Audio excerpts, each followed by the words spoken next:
fans? Welcome back to Room 237, back with another review. And so I just wrapped up my reviews of the I Spit on Your Grave series, save for the recently released Deja Vu. And I was looking over my collection to look for something I haven't reviewed yet. And I noticed that there's kind of a backlog of underseen 70s films that I haven't gone over yet. And a lot of them I haven't seen in years and kind of totally forgot what happens in them. And this was one of them, and I realized that this was an early Bob Clark film, and I've already reviewed Children Should Play with Dead Things, which came out before this, which I very much enjoy, and Black Christmas, which came out the same year as this. And so I decided to give it another shot, and I don't remember what I thought the first time I watched it, but this time around, I really do enjoy this film, and like I said, 1974, it is Deathdream, which it was originally released under the title Dead of Night, and I think while it was in production, the tentative title was The Night Walk, The Night Walk or The Night Walker. All titles work, but this is the Blue Underground release, and I've had this for quite a while. I bought this probably at least a decade ago when I was just buying anything released in the 70s or Blue Underground. And this was kind of a blind buy, and it's not an official adaptation of, because there is no actual Monkey's Paw or Wish, but it is inspired by the story of the Monkey's Paw, which is one of my favorite stories of all time.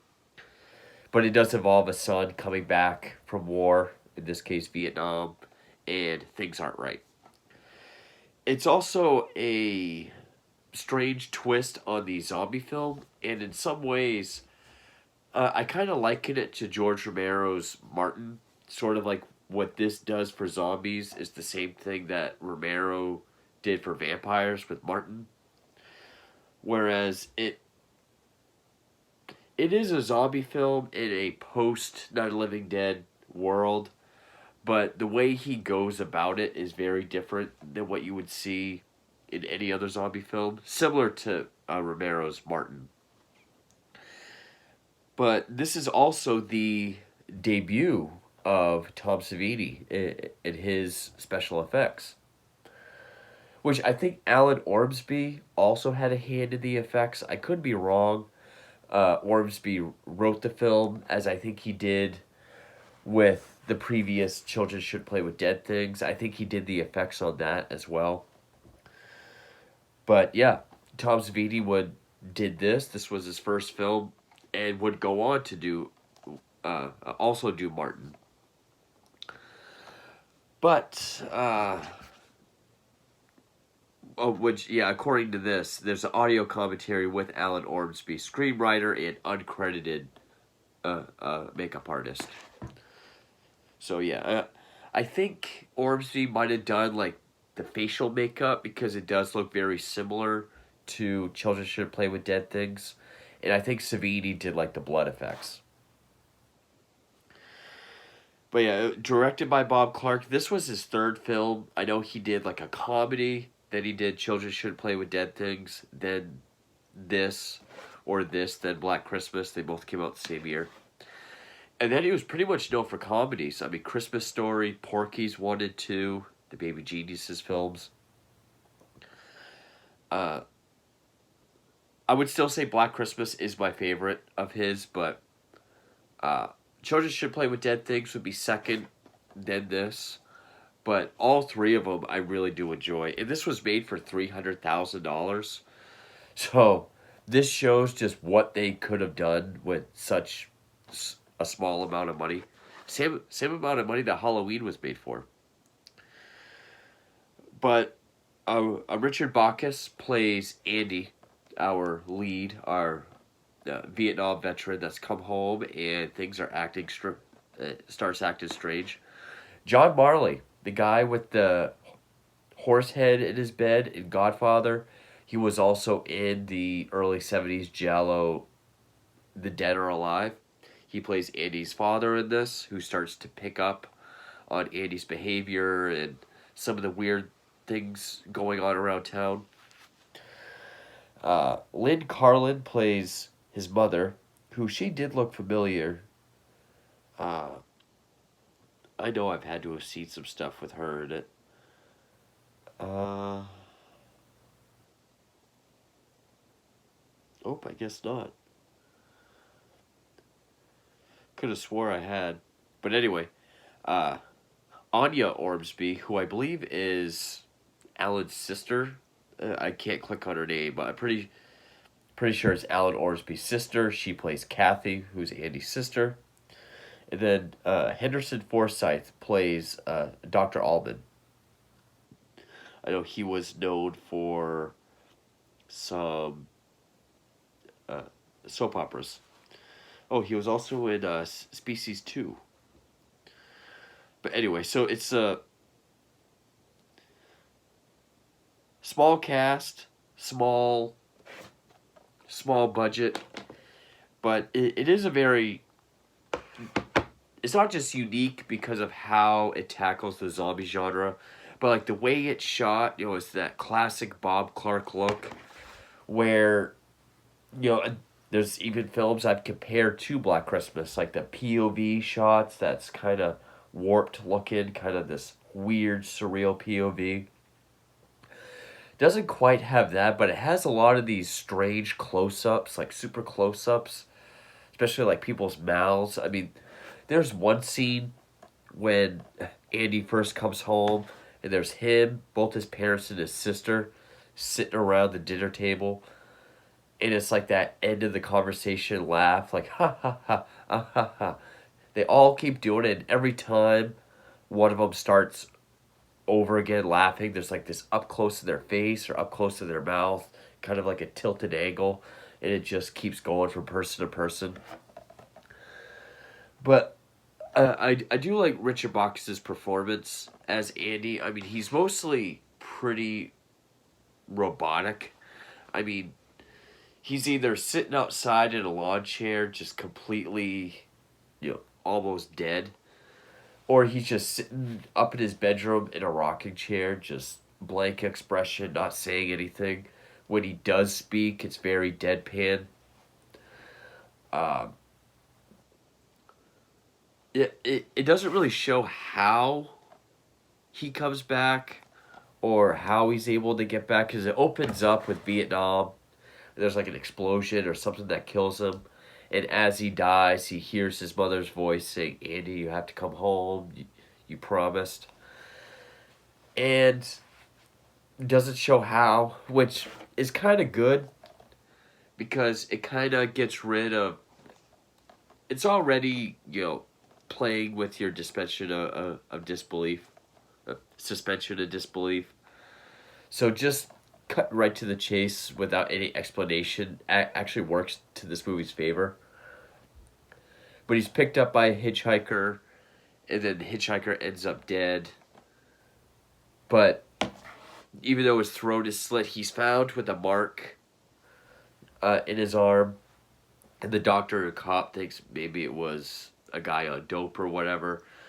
Come to find out, as the movie goes on, he gets more dead looking. He gets more wrinkles, his skin starts to sag, he gets these sores, because he has to kill, then inject blood in order to regain sort of his look, which is actually what this scene is from. And he does do a good job at going from being like this robotic to being like this seething kind of beast when he does attack someone. I just thought that was a neat idea to go about the zombie genre. Of course, the zombie genre is still pretty new. I mean, Night of the Living Dead only came out like 6 years before this. You had movies like Bob Clark's Children Should Play with Dead Things, which essentially, it is a different kind of zombie film, but towards the end, it is like Night of the Living Dead. You wouldn't get Dawn of the Dead for another 4 years, but still, even then, it's a very, he does have to kill still, not necessarily feast, but he has to inject it. I think he can feast because I think he starts at one point, but he's interrupted. But, he also knows who people are. He can communicate. He is able to retain some sort of memory. Of course, I think most people know the image of him with his sunglasses and his turtleneck and black gloves to sort of hide how messed up he is. But another angle this movie goes about it is the family tension. Because his mother is like this hardcore enabler that doesn't want anybody to mess with Andy. She's just glad he's home. John Marley, the father, knows that something is up with him. He knows he's acting weird. At first, the mother plays it off like, oh, he's seen some horrific stuff. He's just trying to adjust. But like a group of kids come over at one point, and they all start talking to him at once. One kid tries to show off his karate moves, and he grabs his arm, and he won't let go. And then the dog that's been growling at him for a while, like, jumps up at him, and he, like, I don't know if he catches it or if he just picks him up, and he strangles the dog in front of all the neighborhood kids. And the dad is seen as the bad guy for, like, attacking him or assuming the worst of him. So he confides in the local doctor who actually worked on the truck driver that was killed. And so he has the doctor over, the doctor talks to him and starts putting it all together. The time he came into town, the time he was picked up. He picked up on Wednesday night, picked up at this time by a truck driver. He starts putting it all together. So then Andy goes after the truck driver. At first he toys with him. He has him feel his pulse and listen to his heartbeat. Pretty much explain to him that he's dead. And he's like, I died for you. Now, why can't you die for me? Meaning, like, I died for your country. Now you owe me something. So he kills him, which he stabs him a bunch of times with a needle, which that's when he has the crazy look on him and blood's spurting on him. You can tell this was when Tom Savini was using his old blood formula, because it's very similar to the vibrant fluorescent blood that he would go on to use in both Martin and Dawn of the Dead.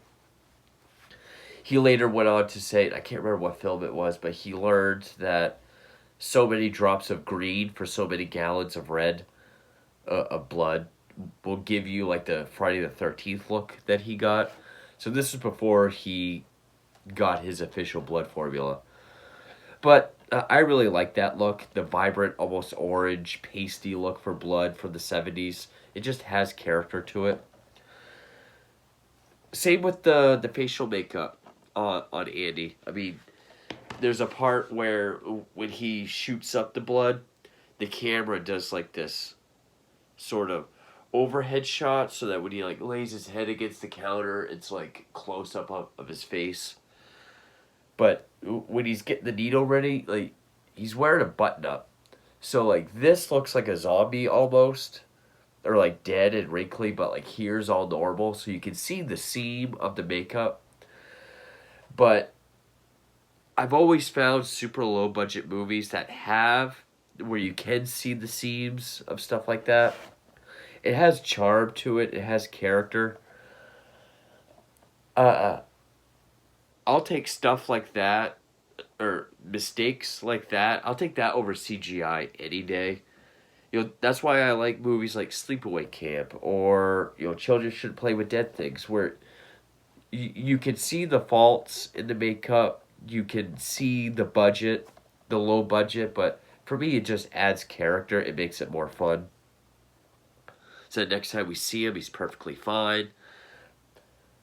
Then it comes to the dad's attention that the doctor was killed.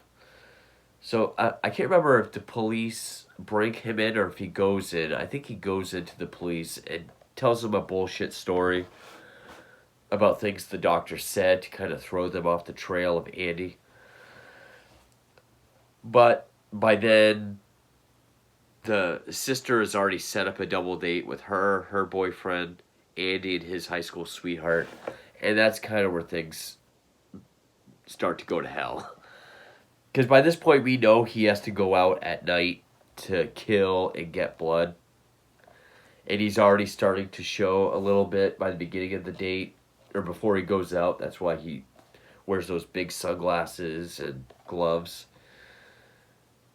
His sweetheart goes to hug him, and he, like, stops her. And he's, like throughout the whole movie, he's just, like, the sister's boyfriend be like, oh, we gotta get there quick, right, Andy? That's right, Bob. Just he's so robotic or alien sounding. It's just funny that no one picks up on it. But I think it just adds to him being inhuman and dead. But I really do like his performance and how he goes from this deadpan, just walking corpse to this a maniacal, like, rabid look. So they go to, like, a drive-in diner, then the drive-in movie. The sister and boyfriend go to get drinks. His sweetheart tries talking to him. And then he's just, like, sitting there looking forward with the sunglasses. Something, like, pops in his head, starts dripping down. And he's just very calmly, like... She's grossed out, tries to leave, but of course he grabs her. By the time they get back to the car, he's, like, on top. They think they're making out, but then Andy, like, lifts his head. By this point, his eyes are full on zombie. He's, like, he got blood all over him. He tries to go after them, but, well, he goes after the sister's boyfriend, strangling him with the speaker wires, because back then there were speakers that you had to put on your window. But he just gets in the boyfriend's car, speeds off, runs over and gets stuck on a bystander, is able to drive off. I know Alan Ormsby was credited as one of the bystanders. But then by the time he gets home, like, his mother sees how messed up he is.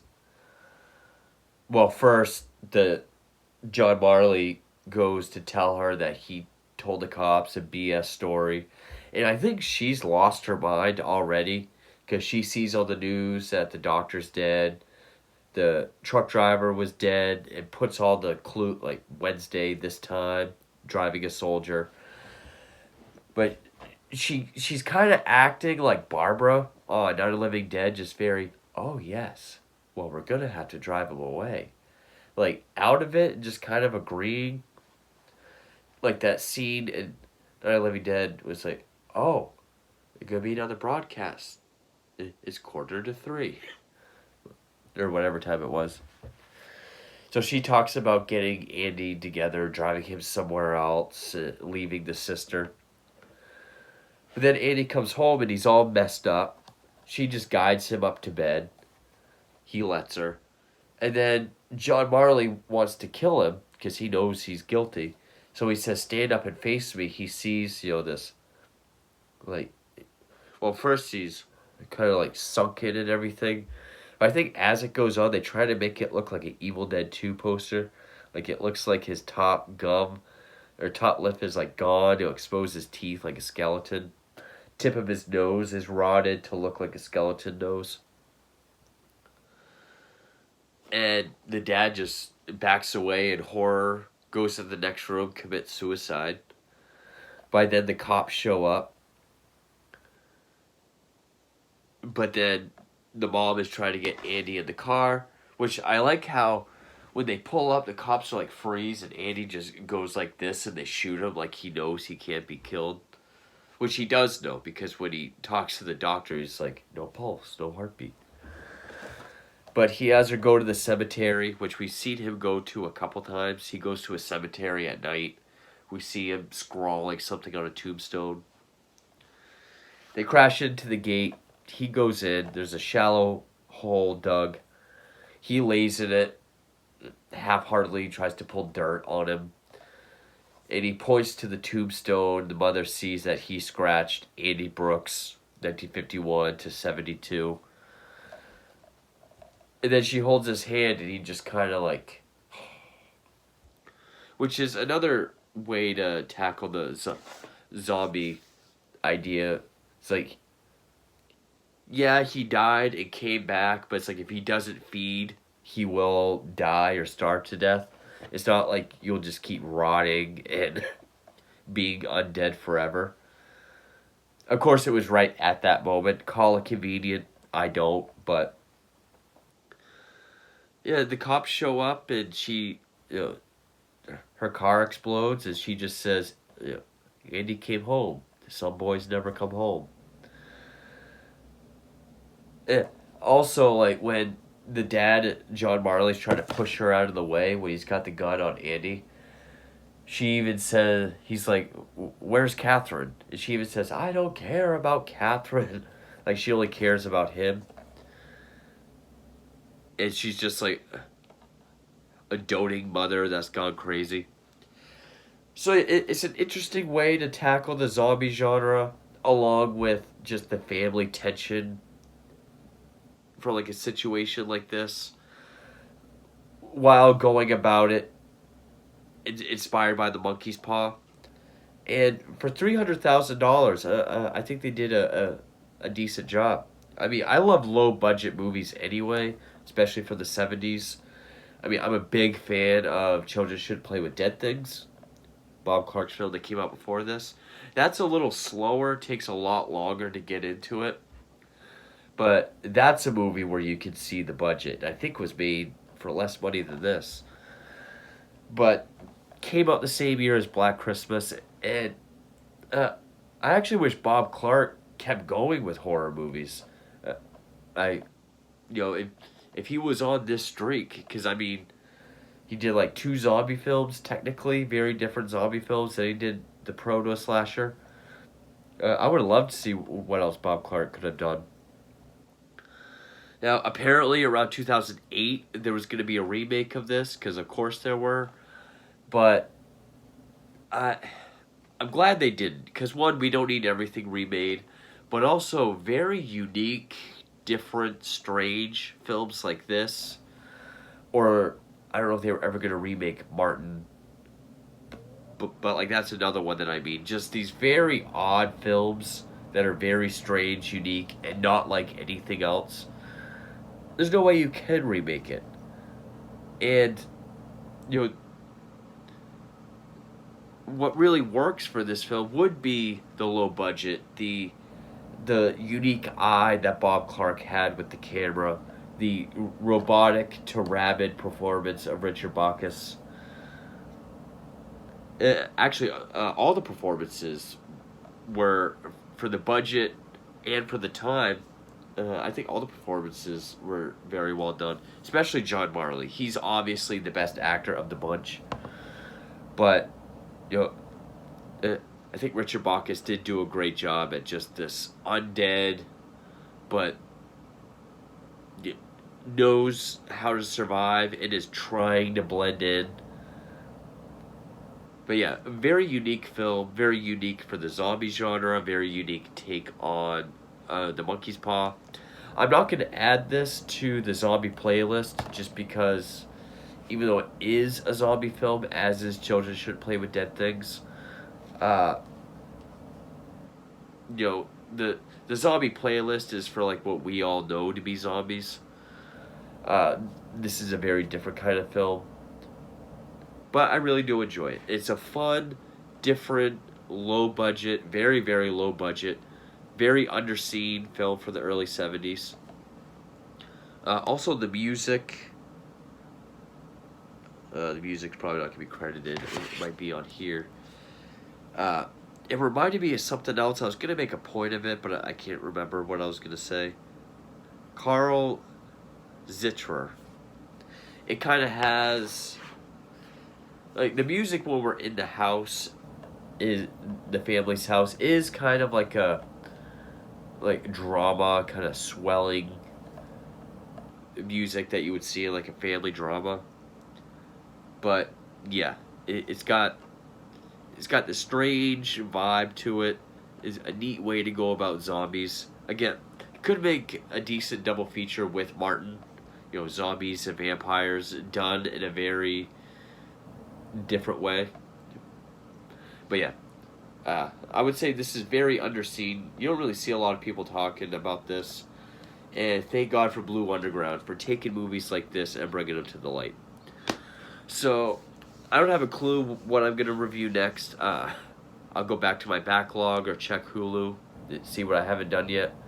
But anyway, if you haven't seen Deathdream, even though I just spoiled the whole film, it's definitely worth checking out. I mean, if you're a fan of Black Christmas, definitely check it out. And if you haven't seen Children Shouldn't Play with Dead Things either, I suggest check that out too. But Bob Clark's 1974 film Deathdream, aka Dead of Night. Thank you for watching.